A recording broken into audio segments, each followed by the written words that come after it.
अहिले चाहिँ पुरिङ्गा नगरपालिका वडा नम्बर 8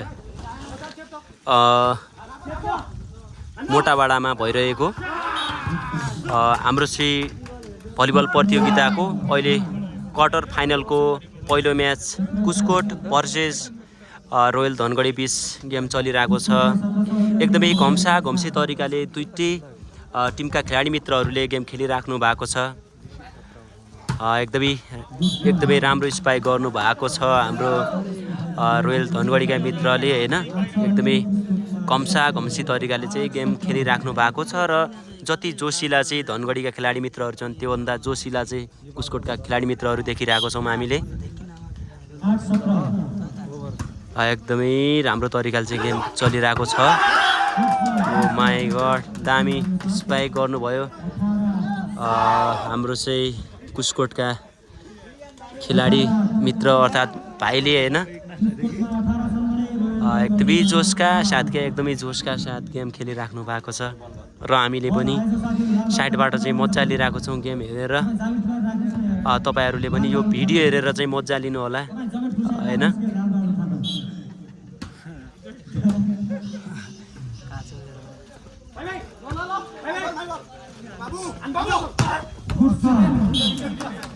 एकदमै राम्रो स्पाइक थियो हैन, तर स्पाइक चाहिँ आउट नपुग्यो।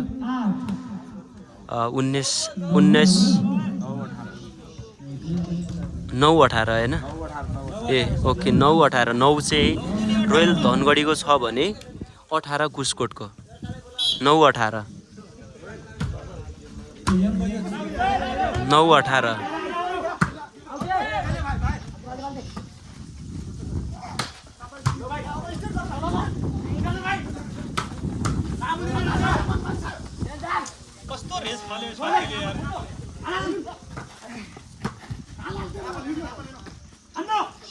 ए दामी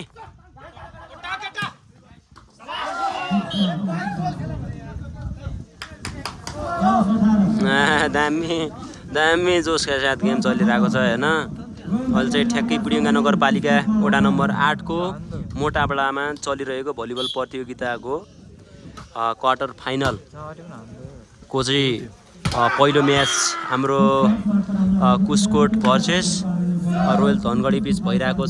एकदमै घम्सी अनि एकदमै जोसका साथ चाहिँ खेलाडी मित्रहरू चाहिँ ग्राउन्डमा चाहिँ गेम खेलिराख्नु भएको छ।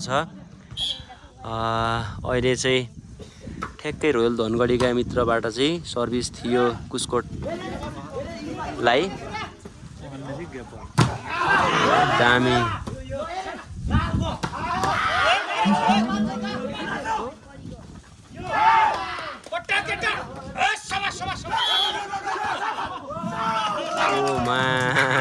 क्या दामी जोसका साथ यार, क्या दामी जोसका साथ।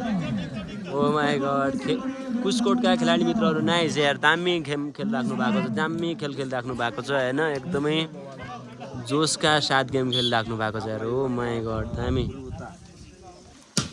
त्यसपछिको लगातार गेम सुरु हुन गइरहेको छ। Babla versus computer.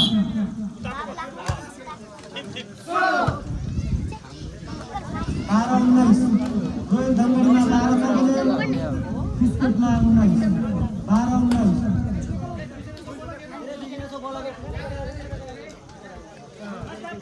Royal धनगढीबाट service कुस्कोटलाई।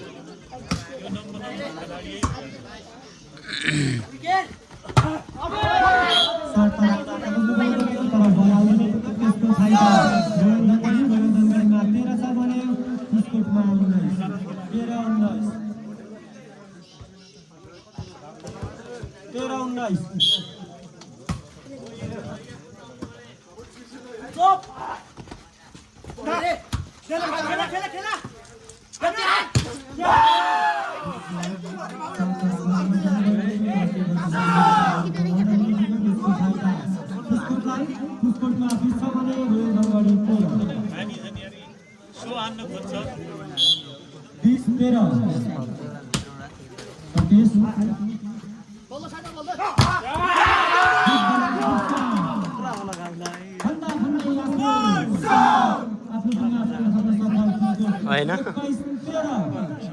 21-13 21 कुस्कोटको छ भने रोयल धनगढीको 13 21-13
अन्तिम बल रोयल दंगली 14-24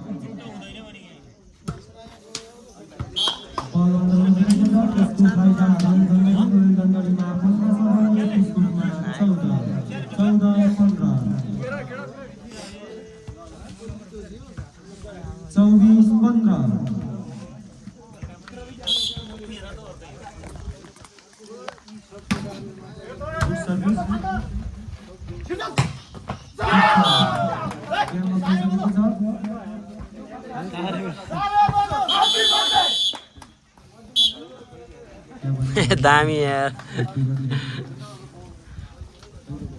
दामी सेलिब्रेसन हान्दा केटाहरूले पहिलो सेट चाहिँ कुसकोटका खेलाडी मित्रहरूले हात पारिसकेका छन् अनि धनगढीका खेलाडी मित्रहरू एकदमै स्याड अवस्थामा देखिरहेछौँ हामीले होइन कुसकोटका खेलाडी मित्रहरू एकदमै जोसका साथ ह्याप्पी मोडमा देखिरहेको छौँ हामीले होइन त्यही हो अब यहाँ स्टेजमा चाहिँ होइन अब त्यही हो दाइहरू अनि भाइहरू होइन यसरी बसिरहेछन् र हामी पनि यसरी बसिरहेछौँ होइन यत्रो बिग्रिदिएर